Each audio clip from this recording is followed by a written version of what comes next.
Welcome to The Actor's Choice, where the actors and actresses have a chance to talk about themselves and their careers. Join us now for the next hour as we explore the marvelous industry of acting by actors and actresses from today's exciting show business world. And now, direct from Hollywood, here's your host, Ron Brewington. Hi everybody, I'm Ron Brewington and welcome to The Actor's Choice. Brought to you by Photography is an Art, Harvey Brandman, Master Photographer, located at 1307 North San Fernando Boulevard in Burbank, California. And attorney Ron Irwin's 5150, The Book. And author Larry Buford's Book to the Future, Time Travel, Message in a Capsule. And State Farm agent Carla Green, who says, and like a good neighbor, State Farm is there. Our first guest today, ladies and gentlemen, came to Los Angeles in the mid-'70s to find a job as an actor. Now, at first, he had some difficulty, especially with doing auditions, but he never gave up. And then a strange turn of events led him to go to Montana to work as an extra. So here to tell you the rest of the story, ladies and gentlemen, please welcome Bruce Cervi. Bruce, thank you so much for stopping by today. Thank you. And I wish people could have been in the studio, somewhere in the studio to see what happened a few moments ago. Our next guest, these guys know each other, and they've worked together many, many times. And I didn't tell them that either one of them, you guys didn't see the advertising, the show advertising, because they just picks and everything is in there. But God bless you. Thank you both for being here today. Well, there's a third guy we wish he's here in spirit only, but we know that does. Some guy named Ted Land.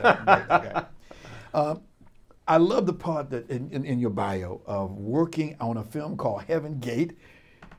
And what happened? Well, as I said, I went up there to be an extra. My friend Tony Gaznick had done the extras casting for the Deer Hunter wedding scene. So he got to know Michael Cimino very well, and he said, you know, I want you guys, when I say you guys, it was our little acting group, to come up to Montana and help me get the word out every day when we're setting up. There were a lot of extras on Heaven's Gate. The very first day, he walked up and said, they're trying to make my assistant their production assistant, and I need her. So I told them, you've done it before. So he handed me a radio. I had never done it before.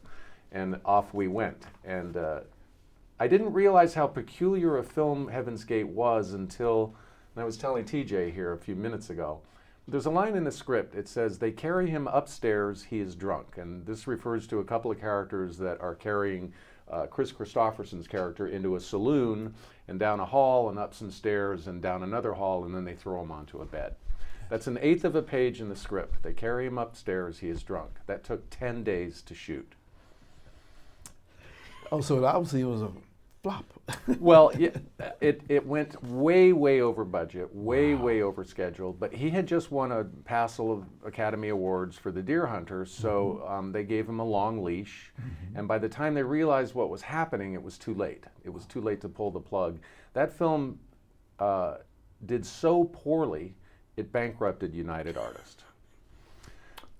And then because of that job, though, whenever I told people after that I had been on Heaven's Gate, I kept getting work as a production assistant and a second assistant director, because they knew I'd been through the war, and it was a 10-month shoot, 14-hour days. So they knew that there wasn't anything that could get thrown at me that would, make me uncomfortable or uneasy. They knew Was the food good? It was great. It was great. Every aspect of the film itself was top notch, except that, he would do things like, there was a scene where Christopherson is roused from that bed by the merchants, and he snaps a bullwhip in their face. Michael Cimino did 56 takes of that shot without moving the camera. It took all day Saturday to get that one shot. Wow. So that's how we ended up, a $7 million film ended up costing $50 million in $1980. Wow. And so there you go. We call that one lessons learned. So you still want to become an actor, and you got a break in 1984 when you got the role of a helicopter pilot in the hit TV series Airwolf. The neat thing about that is my mentor, Nick Correa, was directing that episode, and he was one of the producers of Airwolf. And he walked up to me and he said, I want you to do a scene with our friend Skip. You're a couple of the bad guy helicopter pilots. And you're in an argument about a woman when the main bad guy walks through, and he said, I haven't written that scene, I want you to write it. So I went off and wrote my own scene. It's good. You can do your own thing. Indeed. And then you were doing other work in 1996. There you were on Walker, Texas Ranger as Roy Tarvin. Yes, Bad boy. Roy Tarvin. And what we ended up realizing the day before that sequence is that we didn't have enough stunt people. And I said, well, I'm in the Screen Actors Guild, I'll do that stunt. And the stunt called for Roy to be, we're at this lake called Ray Roberts in Texas in February. And Roy's character has just flown in with some drugs, and he's going to transfer the drugs to the other bad guys. And a guy from the Rangers comes down this hill and tries to arrest everybody, and he and I end up exchanging gunfire. I'm shot and I fall into the lake. So I go to the trailer, and there's my wetsuit and my costume. I put the wetsuit on, I put the costume over the wetsuit, and the wetsuit is sticking up so that you can see it. And so I went to the second unit guy and I said, why don't we just cut that piece out? And he goes, you won't need the wetsuit, you'll be fine, So I go back down to the dock, I'm in costume, I'm getting ready to do the shot, and they hand me a very expensive handgun, and they start taping it to my wrist. And I said, what are you doing? They said, well, we don't want you, when you hit the water, we don't want you to let go of the gun, and the gun will go to the bottom of the lake. I said, I will not drop the gun. He said, well, we're going to make sure. I said, look, you don't need to do that. I will not drop the gun. So camera starts rolling, we do the scene, I exchange fire with the guy, I hit the water, every part of my body goes outward. My hair, my fingers, my toes, and of course the gun goes to the bottom of the lake. The next morning I walk into my office to do my regular job, and everybody in the building turns and looks at me and goes, I will not drop the gun. Your buddies. Yeah, I was a little embarrassed. A little bit. You did a few more roles, including a 2008 job on a video short called Kinship. Please tell us about that. Kinship is about, it's a sort of a Twilight Zone-y type of short. It's about a woman who had contact with aliens. She was a scientist years ago, and then she kind of goes into hiding because of what had happened. And my character was supposed to track her down because they've returned and they're asking for her. So that was a neat little sort of, we actually went out to Rachel, Nevada and Area 51 to shoot sequences out there. And there was this abandoned power plant in Pasadena that served as the kind of, military base. So it was fun. That was a fun little short. Yeah. Okay. Yeah. Guess what? What? We got a little clip of that show. Roll it. Really? We got another one. 3 EBEs, alive and kicking. Why should I be remotely interested? They're asking for you. Look, they're not human. They have this otherness. I can feel it.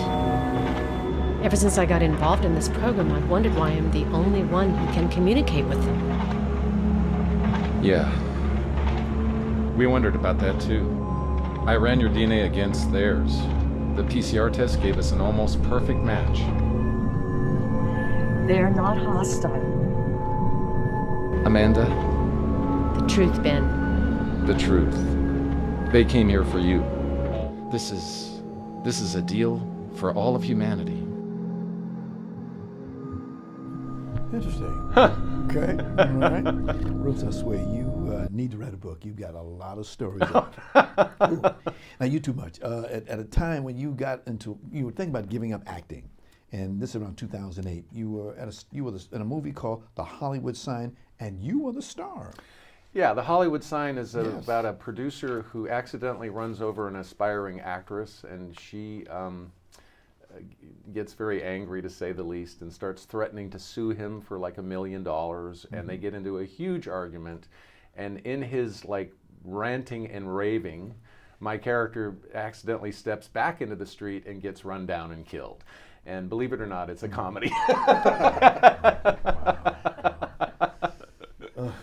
As you gave me your bio, there's many facets of that I went through it. Used to have audition problems, strange turn of events suggestion, made a production assistant the first day of filming of Heaven's Gate, movie flop, worked continually as a PA and a second AD, decided to become a writer. All these things happened to you and more as you were living. So if we go to the other side of the house, when you were a writer, let's see, 1982, Gallivan, you did a TV series with Robert Urich as a star. Right, and I'll tell you how that happened. I realized in our acting group that we kept doing scenes from Tennessee Williams and Shaw and Arthur Miller and everything, and I realized that's not the dialogue that you do on television. You know, especially if you're in a cop show, it's more like, did you get the drugs? Yeah. Anybody see you? No. You know. So I started writing scenes for our class, and then a buddy of mine and I decided to write a screenplay about what happens when the weekend warrior baseball team, when the central couple gets a divorce and they can't do the game on Sunday anymore. It was supposed to be a sort of social drama.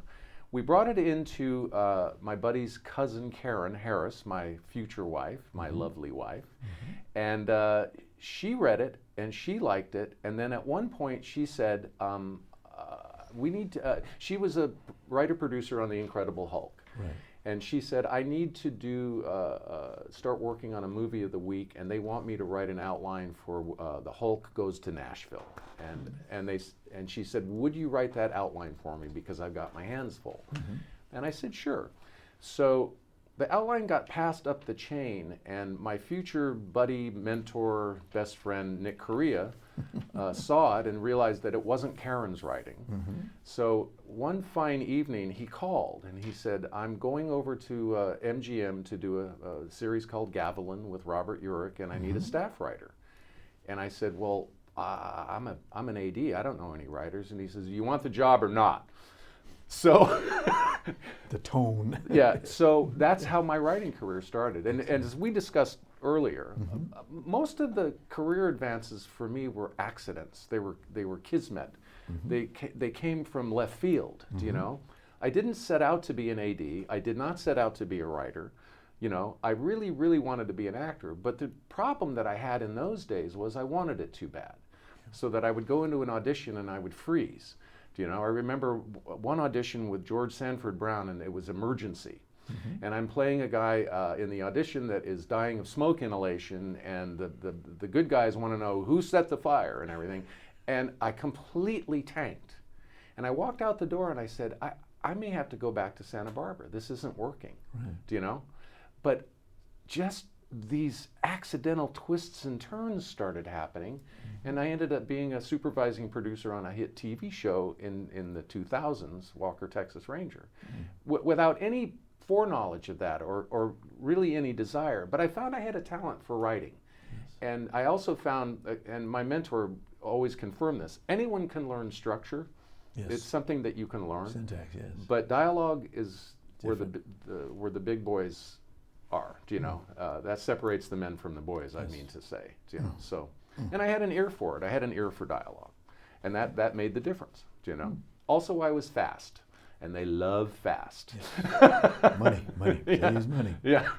1984, Simon and Simon, the TV series. You did one episode there. Yeah. Okay.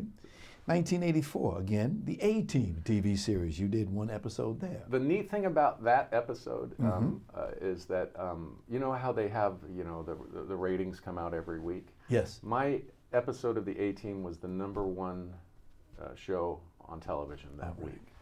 And the neat thing about working for Stephen Cannell and Tom Solazzi, another one of my great mentors, is that they said, don't worry about the length. Usually when you're working on a television episode, they go, you got to bring it in at 57 pages, 56 pages, you know. They said, don't worry about the length, we'll take care of that. So my first draft was like 75 pages long because they wanted to know what's on your mind, what do you want to do, what kind of risks do you want to take, and then you rewrite and bring it down and bring it down. But that was a great shop for writers. Stephen Cannell was the best. You know? I hope we get a lot of students that watch this show, and I hope they're picking up some good advice that you're passing out right now. Thank you. 1986 to 1987, Magnum P.I. The best fun I've ever had. Yes. Ever. Why? What happened? Well, first of all, they fly you to Hawaii. They put you up in a 5-star hotel. The food is all first class. The people were wonderful and friendly. And I have a little story to tell you. When I got there, the guy that played Rick Wright, his name is Larry Minetti, he and I kind of bonded fairly quickly. Part of that had to do with the fact that my brother-in-law was the president of Universal Television. But, You know. So Larry takes me to his apartment after dinner one night, and he brings out this enormous switchblade, and he says, I want you to have this. This belonged to Tony the Ant Spilotro. Larry was kind of connected to some shadowy figures. And Tony was one of his friends, and he said, I want you to have this. Tony the Ant ended up making the mistake of having an affair with a mobster's wife, and they beat him to death and buried him in a cornfield in Indiana. So he says, I want you to have Tony's knife. I said, Larry, I can't take that. That's your buddy's switchblade. I can't take that. No, I want you to have it. Next morning, I'm in a story conference with Charles Floyd Johnson, who we both know, and Chris Abbott and Tom Selleck. And I said, do you know what Larry did last night? He gave me Tony the Ant Spilotro switchblade. And Tom looked at me and went, gave you one of those too, huh? Caught you. Yeah. The fun we have in this business. My goodness. During that time frame, you were very, very busy with Walker, Texas Ranger. 1995 to 1996, executive story editor, 21 episodes you wrote. 1995 to 2000, you wrote 17 episodes. That's 38 episodes. That's a lot of writing. Yeah. You know, my partner John Lansing and I want to make sure that he is credited because he saved my life more than once because the workload was very heavy, you know. And I also have to say that something about Chuck Norris is working in Texas was difficult. They were long days. Texas has very extreme weather, especially in the hot months. And I remember, you know, one episode in the summer where, you know, we would put in 12, 13-hour days, and a lot of people were wilting in the heat. Some people actually passed out. Wow. And I look over at Chuck Norris, and he's working steadily. Wow. His energy never flags. The character that he played, Walker, is a character that wears black. So you can imagine black in the heat, and he's still chugging. You know, he was indestructible, and he was it goes without saying, one of the greatest martial artists ever. You know, it was a lot of fun working on that show. Yes. I got to know, oh my gosh, I'm blanking right now. Clarence Gilliard.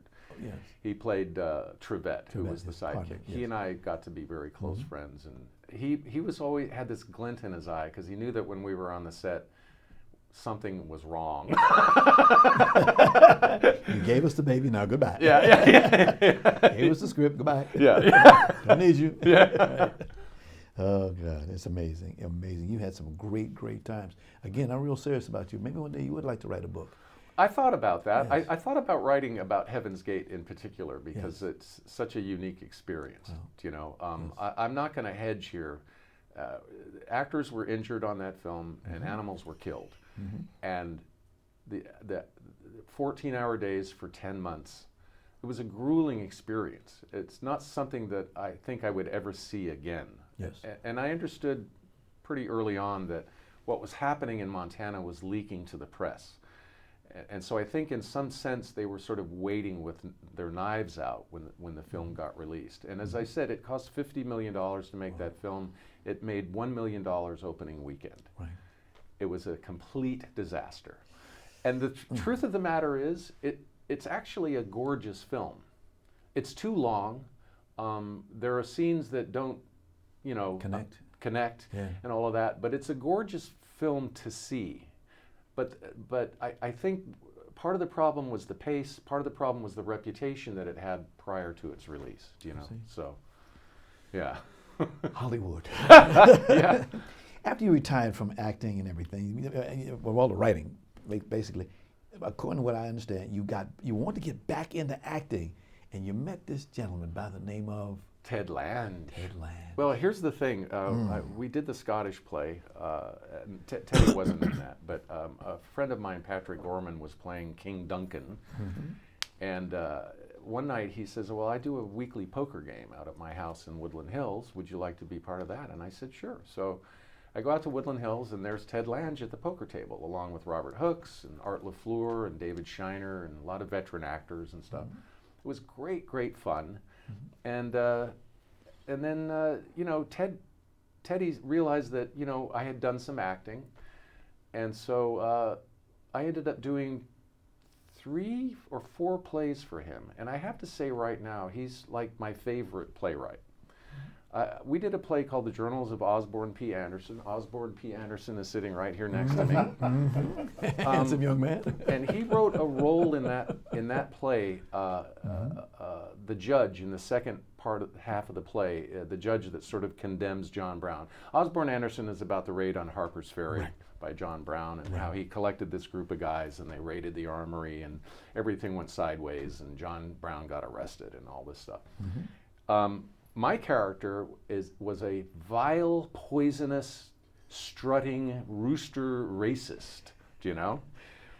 Now, here's the cool thing about working for Teddy and working with TJ, is I was nervous when we did the table read. I was like, because this guy, the N-word is flying out of his mouth every other sentence. You know, TJ came up. He said, "We're actors. Don't worry about it. Go for it." Yeah. Teddy came up and said, "Go for it. I need this guy to be that way. Don't hold back." So I was immediately in a comfort zone. Do you know? And I had played Lewis Washington in the first half, who was the great-grandnephew of George Washington, who's also a plantation-owning, vile racist. But Judge Parker just puts everyone else to shame. Here comes Judge. Yeah. So that, I mean, I say in all honesty, that's the most fun I've ever had on stage. And I've done like 40, maybe 50 plays. Wow. And that's the most fun ever, that part. How long you known Ted? Golly, maybe 12 years now. Wow. Yeah. You've done a lot of different jobs with him. Yeah. And that's how I met, folks, this is how I met this gentleman and the other guest that we're going to have in just a few moments. I was the narrator in a play. Every now and then Ted will call me to come in, and I had no idea what the play was. It was just words on a piece of paper. To me, that's all it was. And when they said, say something, you say something. But these two gentlemen sat there and gave us a performance that was worthy of an Academy Award. I'm serious. Thank you. It was we had a whole cast of people, about a dozen people in the cast. Yeah. But you were the two big guys. You were the stars of the show. And you were Shylock and you were Othello. And to sit there and watch you guys, a marvelous play that he wrote. Yeah. I wish he was here today. His spirit, Ted, where you at? Come on inside. He's in there somewhere. He's around here someplace. But it was just a marvelous, and I thank you very much for giving me the opportunity. May I have your right hand, please? Yeah. Here you go, sir. This is my trademark. I give people one of these for cool. good luck. Oh, thank you. I got yours over here. Oh, wow. Yes. I want the paper one, though. Paper one? This is a silver dollar. It should be a 10. Okay, a 10? $10. We'll hold it back for you. That's my trademark for my trademark for good luck. Thank you. But thank you so much for working with you guys, and I hope to work with you guys again. Not ever, definitely. I want to work with you guys again. I don't know what Ted's going to do now. As far as I heard, he said he wanted to do it again as another read. Yeah. And possibly we might even get a movie. You never know. I'd love to just see the Tears of Shylock get mounted somewhere on stage and have us not with our scripts in our hands and to actually do the thing. I think it would be a lot of fun. And costumes on. And costumes, yeah. Oh, the words just took you there. Without giving it away, it was just that. Awesome. And I have to say again, it's the writing. It's the writing. I mean, I had a lot of fun doing Shylock, but the writing is what it is. Wow. That's where it's at. That's where it's at. Bruce, how do you want to be remembered?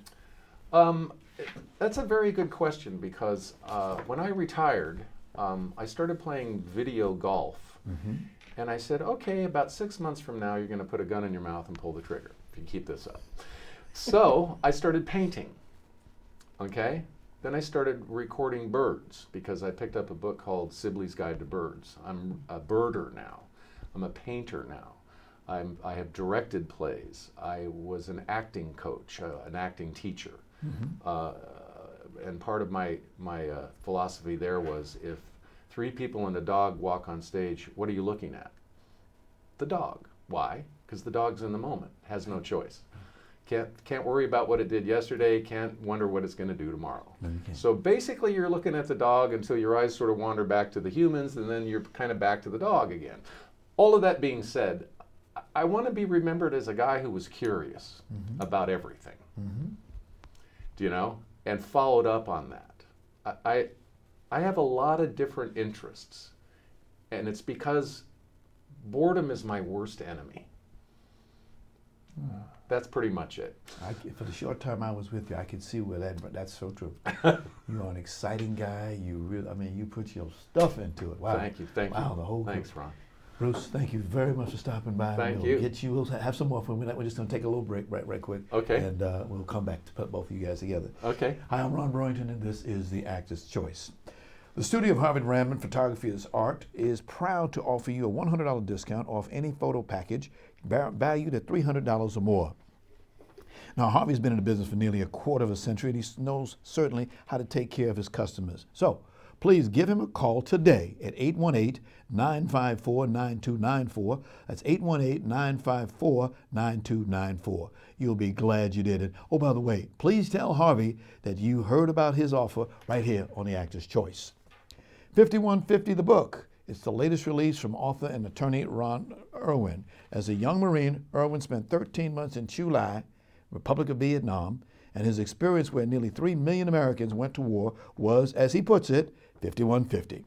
Now, the book is currently available in paperback at lulu.com, and Irwin says he'll give 20% of net book sales split evenly between the veterans of foreign wars and Vietnam veterans of America.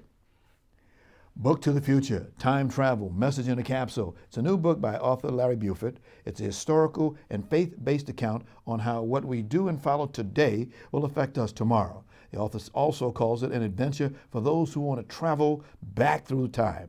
Now, the book is now available in paperback for only $17.95 from Amazon. So please get your copy today. And now, a word from State Farm agent Carla Green.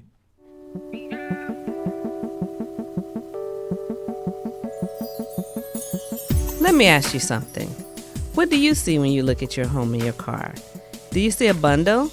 A combo deal? That's how other insurance companies see them. But a State Farm agent sees so much more.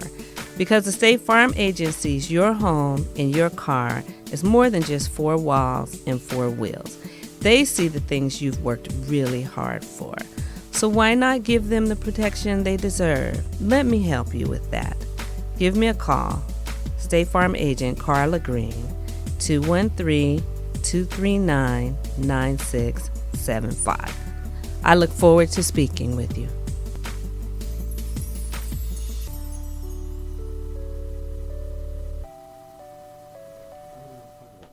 Okay, enter to win. Every week on midnight, May 17th, The Actor's Choice will ask you 3 questions, ladies and gentlemen, about various entertainment headlines, actors, films, TV shows, and guests that come to our show. Now, if you answer these questions, then submit your name, email address, and contact number. No spam. We respect your privacy. The winner will be chosen at random, notified via email, and announced on The Actor's Choice on May 20th show. By entering this contest, you've given us the right to The Actor's Choice to use your name and/or your likeness as the contest winner. To see the rules, go to our website at www.theactorschoicela.org. Again, that's theactorschoicela.org. Thank you for what you're doing. We love it, and we'll hope that you will be the winner. And finally, if you have a product, a service, or upcoming event that you would like to see advertised on this program, please call 323-533-1036. That's 323-533-1036. Our prices are very affordable, and we thank you. This is The Actor's Choice. I'm your host, Ron Brewington. Our next guest is an outstanding veteran actor who was in that stage reading that I talked about, also playing the role of Othello. He's a busy young man from West Virginia. No, I'm from Cleveland. Okay, that's another part of the world. Well, got the wrong information there. That's okay, though. Okay, but ladies and gentlemen, please welcome the one, the only Thomas Anthony Jones. Hey, Ron. Thomas, thank you so much for being here today. Okay, you're from Ohio. Please tell us when and where did the acting bug first bite you? When I watched the movie Back to the Future with Michael J. Fox, I remember asking my mom how actors got to do what they do, and she said, you have to go to Hollywood to do all that stuff, but I wanted to be Marty McFly, I wanted to ride a skateboard, I wanted all that stuff, I wanted the cars, all that stuff. They actually shot part of the movie in the Cleveland area, so she said, you just have to go to school and go to Hollywood. And I had a godmother that was already out here, and I said, so Mommy, if you and Daddy die, I go live with Brenda? And she said, yeah. And I said, oh. And she said, but we don't have to die for you to go to Hollywood, just to make that clear. So sorry, Mommy. I'm finally out here now. So you remember the first time you stepped here into Hollywood, and you looked up and saw the big sign, Hollywood sign, the big Hollywood sign. Was that like magic for you? Actually, I got an inside track to that because I got an internship with a show called Living Single while I was in college. And so I got to not only see the sign, but go on set and be behind the scenes. So it wasn't like Hollywood is this mystical place that I've never been. I got to be on stage at Warner Brothers, which had a ton of projects going on. It was almost like a second college experience from all the things that you can learn. I was a production assistant. It's the best first job you can have in the business because you learn everybody's job. You get to see what everybody does. You can have fun on set. You get to eat free food and clothes and mingle with the stars and all other stuff. So the Hollywood sign was great. It's a great place to hike now. But Warner Brothers was really my first foray into the biz, and it still holds a special place in my heart. I always ask actors when you go to the set, what's your favorite place on the set? What is yours? Craft service. Hey, craft services. Thank you, sir. Thank you. You know how much I eat? Oh, yeah. Thank you. My favorite place. Yeah, that's the best place. Because listen, Wow. everywhere else, they have expensive equipment and there's security, and you're going to get in trouble. So that doesn't work. Another place that's also really cool is like extras holding. Because there are all sorts of people from all walks of life. There are people that have been doing it for 50 years. There are pretty girls there. There are people that are trying to be stars, people that think they're a star. So it's always cool to kind of see who showed up that day when they brought their suit and everything else. And that's the second place to go if you want to be entertained. Did you say star? Yeah. You know what star is, don't you? Star? Yes, it's rat spelled backwards.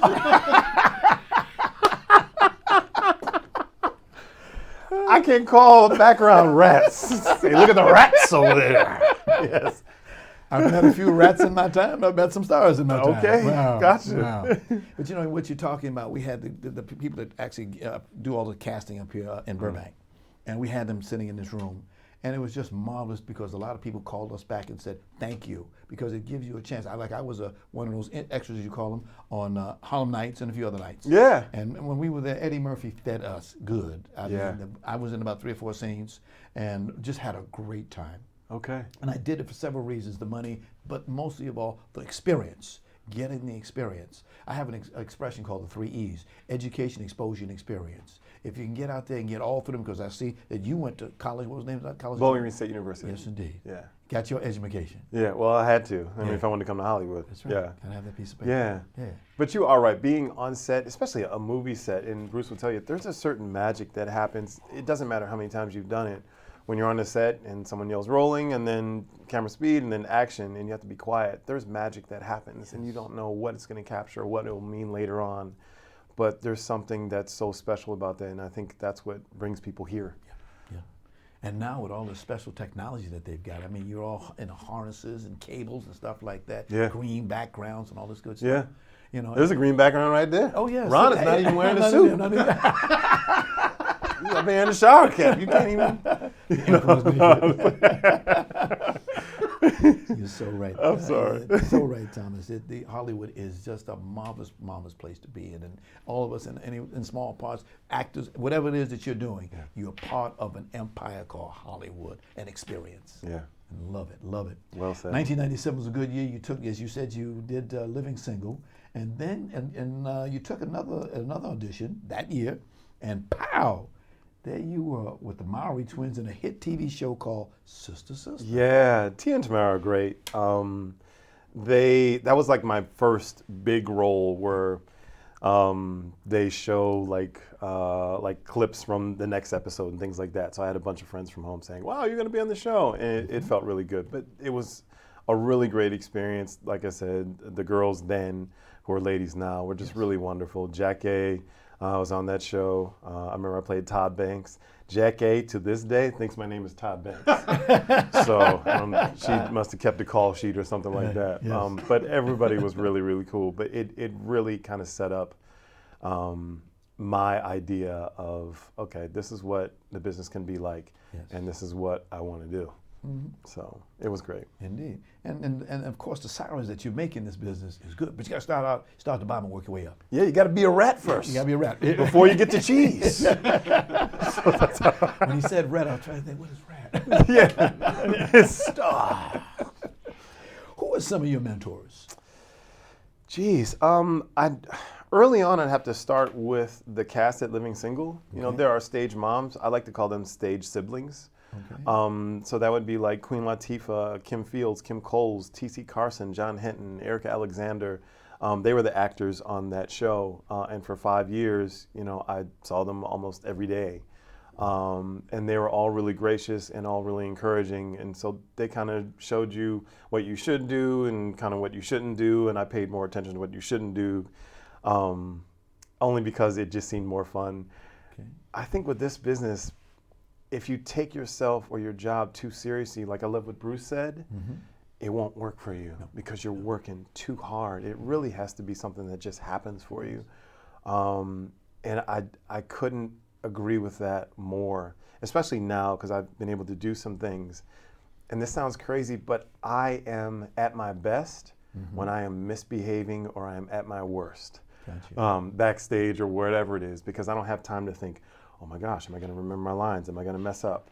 So I'm usually trying to joke around and act silly, which is really just a mask for, okay, I'm nervous. So Right. I'm nervous. the worse I am, that's how nervous I am. If I'm quiet and serious, I Yes. don't know how well that works out. But I know for me, when I'm loose, that's when I'm at my best. Did you ever feel that you should have gotten into this business as a child actor versus waiting until you were grown?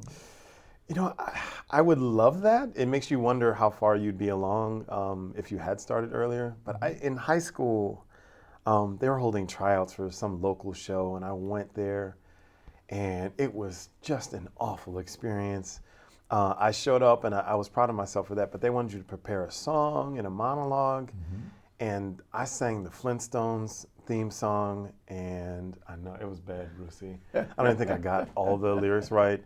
And then the monologue, like I found something. It was just bad. And I went home and I was thinking, geez, I wonder if they're gonna call me. I think I did pretty well. And the fact that I didn't know that that was horrible then, you just don't know, you don't know when you're so young. But if I knew then what I knew now, who knows? But yeah, it'd be great. But I'm happy I grew up in Cleveland. I think it shaped the person that I am, because I'm not going to be crazy. I'm not going to, go off on some bender where I'm taking drugs or doing whatever because people don't think I'm famous or not throwing roses at me or whatever it is. So I'm happy for the Midwestern, background that I have and the upbringing that I have. Gotcha. So far, you've got 29 IMDb credits. Okay. And you really had a great time. As I read through your resume there, you looked like you had a great time. Yeah. Choosing roles that you got, how did that work out for you? Listen, Ron, when you're starting out, you don't get to choose. You could choose to show up, but you do what they let you do. Gotcha. And you audition for whatever they let you audition for. Glad you said that. I think now I'll pick and choose things that I want to do. Like I don't necessarily want to. I don't necessarily know that I would be a great gang member or a drug dealer, things like that, simply because of what I'm typically cast as. But I look for roles that are both challenging and something that are in my wheelhouse, something that's believable. Gotcha. Because I don't want to do something where people go, oh yeah, I'll cast you because you're my friend, or if I'm working with Bruce on something, he's like, yeah, we'll cast him as this, and then I suck, and I don't want to do that. So I just try to take things that I think will help me grow as an actor, but also things that I feel like I can pull off. Gotcha. As an actor in terms of choosing stuff. How does your family feel about you doing what you're doing? They're fantastic. Look, I think the other thing in this business is you have to have family and friends that believe in the impossible. Because in order to come and compete with everyone in the country and around the world who looks better than you and is more talented than you, you have to believe something. There has to be something special about you. And I have that with my family, my mom and my sister and my Aunt Donna and my cousin Christina and just all my friends and even the people that I act with. They have always believed the best in me. I get emotional about it because it's so tough, but I've never felt like I wasn't a star. I've never felt like, okay, if I don't make it, then I suck. Because I feel loved wherever I go. And I feel like if people can have that, and not everybody's blessed to have that, but if you have a small group of folks that say, you know what, I believe you, whether you're a star or not, or whether you're in background or not, we believe in you, that makes all the world a difference. And when you go into audition rooms, those are the people that you think about when you're nervous. At least those are the people that I think about. Because we asked a lot of actors, obviously, when they come in here about doing the auditions, and a lot of them say they call it a training adventure. You sit there, someone says, all right, now do this, do that. And you do what you can do. If you get the job, you get the job. But you learn something that day. There's always going to be some more auditions coming around for you. So. Yeah, you have to learn to live with the results. If you do what you do in the room, that's the reward, and you have to be happy with that. Yes. Because it can't always be about, did I get the part? Oh, then I failed. No. You just didn't get that part. Right. There's something for some reason. Now, I noted, Thomas, as I was going through your resume, that you have a love for TV series. Let's see, out of 29 credits, you had 19 TV series, 4 films, 3 short films, 2 TV films, and 1 video short. Yeah, that video short was amazing. I don't even know what that was. Yes. TV's great. I always like TV because it feels like a family. Yes. And maybe it's because of my experience with living single and being on a sitcom. But I always love the group of folks that are getting together and you see them every day and this is what we're doing and we're eating and we're shooting or it's a tape night or whatever it is. I love that. I think my favorite show was NCIS. And I didn't know that you both knew Chaz Floyd Johnson because he was my mentor on that show. And that was the first big show that I had where I was recurring. I played Agent Dobbs. And he was the face that I always looked for because he was always supportive. He looked like me. Yeah. And it was, I got to have a gun and wear a suit. And you know, what's better than that? All I needed was a car. Yes. So to this day, I want to get back to doing more things like that. But TV to me is where it's at. Not that I don't love film and I wouldn't do anything that they, you know, that any job that I book. Yes. But there's something about TV and just the camaraderie and the friends that you make, the friends that you keep. I love family and friends and things where you can build communities and friendships. That's how Bruce and I, and he's one of my closest friends, but I know him through Ted, and it's because we do plays. And I'm not doing Ted's plays because he pays us a lot of money. I'm doing it because I know that my friends are going to be there, you know. So Teddy, I love you, but you know I'm telling the truth. So, but that's what it is. So it's all community for me. If I can be around people that I love and people that I like, and we're doing this dream, we're all on this path, there's nothing better than that. Got you. You've been hitting some good shows. Pensacola Wings of Gold, Steve Harvey's show, The Parkers, Jag, Go Navy, I'm ex-Navy, Eve, NCIS Los Angeles, Grey's Anatomy, and then in 2017 you had Square Reality High. Have you did that one? Yeah, I did. Yeah. Or Pound Celebrity. No. Reality High was a lot of fun. It was the first time I played a dad in a project, and it was weird because I'm usually playing the guy that's the younger guy, and I felt like, wow, okay, all right, there's some calendar pages I got to turn here. I'm a little older. But it was a lot of fun. The crew was really cool. One of the writers, Brandon Broussard, used to work on a show called Eve. Yes. And I think he was a production assistant then, and he wrote this movie. And so it was great to kind of say, hey, I remember you. You never know who you're going to pass or who you're going to see in the business. But it was all really cool stuff. Got a couple of pictures. If you look at the screen there, you can see the first one there on the left. There you are as Othello. Yeah, I was fighting a tiger that day, and his claws got away from him. Okay. No, I love the wardrobe for that. It's all very cool stuff. There's Michael Proctor in the background. Yes. Yeah. All right. Our next photo is you, two gentlemen together. Yeah. That's our scene in Osborne P. Anderson. That was in North Carolina. That's the Black Film Festival. Yes. The National. And there's National Black Film Festival, and there's Brucey sitting in the chair. And I see that we are showing him a good time with a nice gun.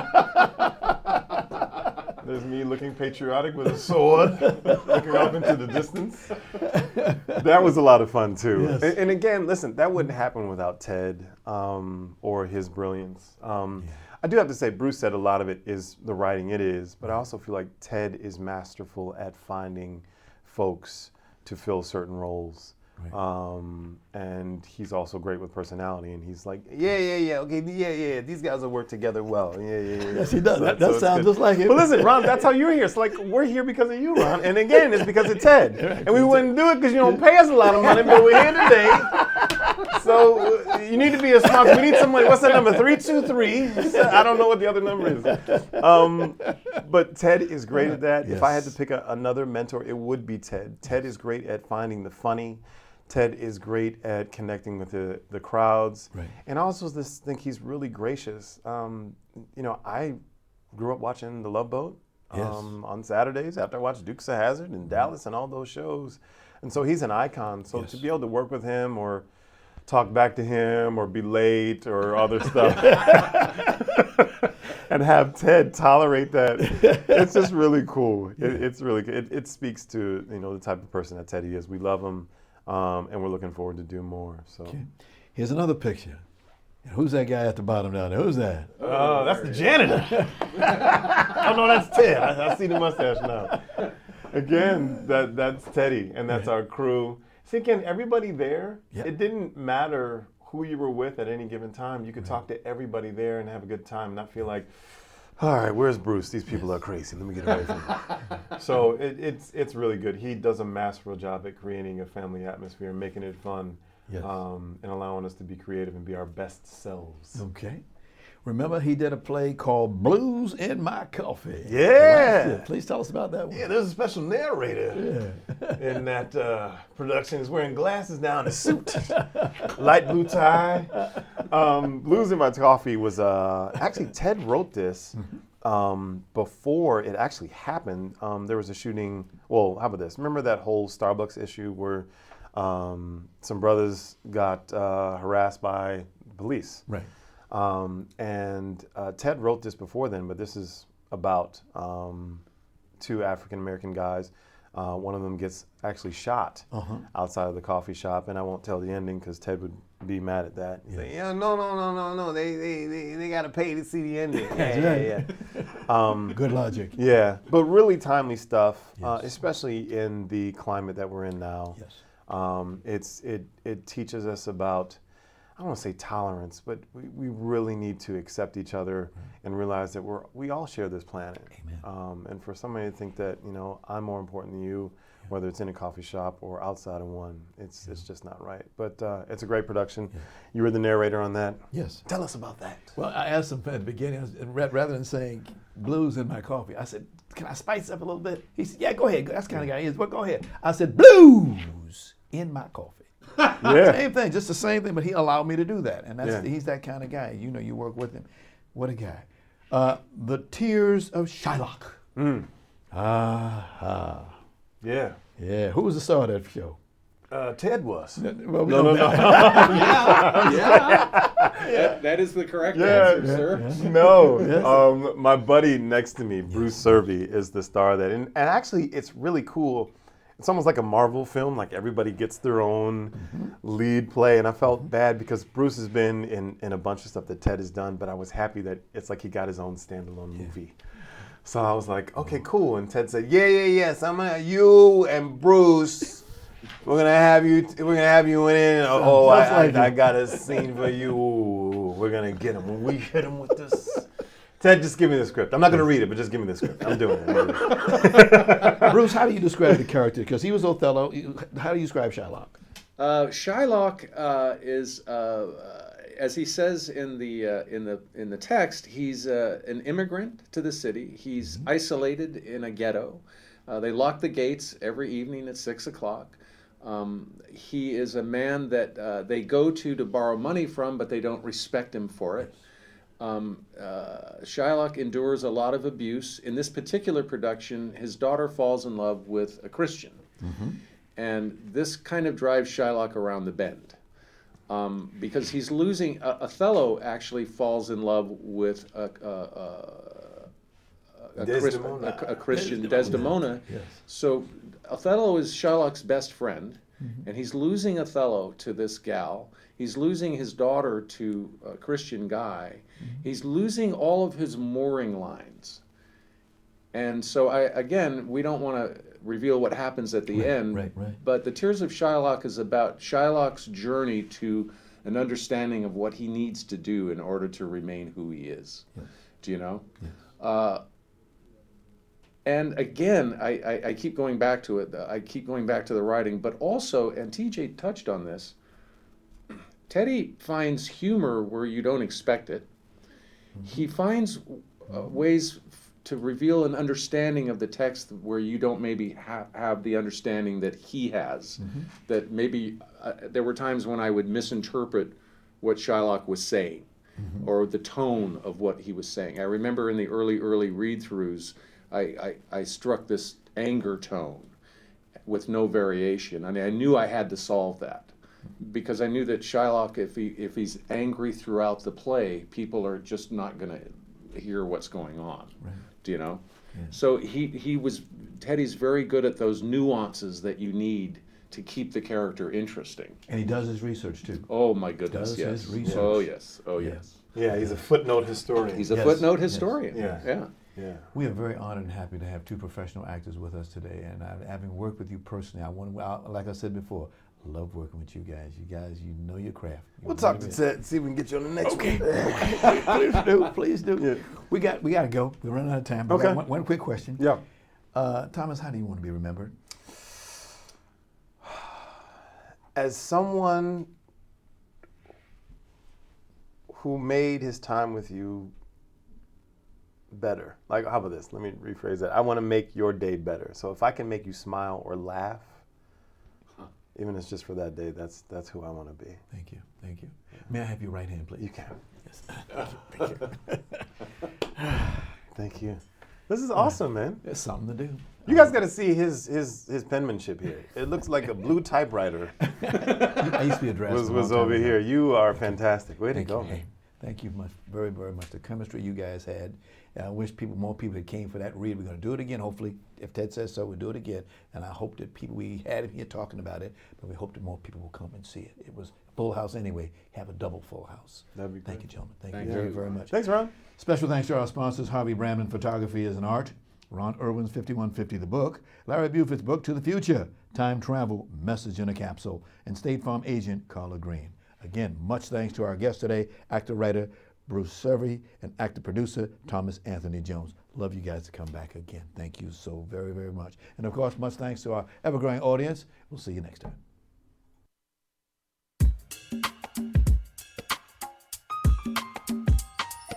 Welcome to the Actor's Choice, where the actors and actresses have a chance to talk about themselves and their careers. Join us now for the next hour as we explore the marvelous industry of acting by actors and actresses from today's exciting show business world. And now, direct from Hollywood, here's your host, Ron Brewington.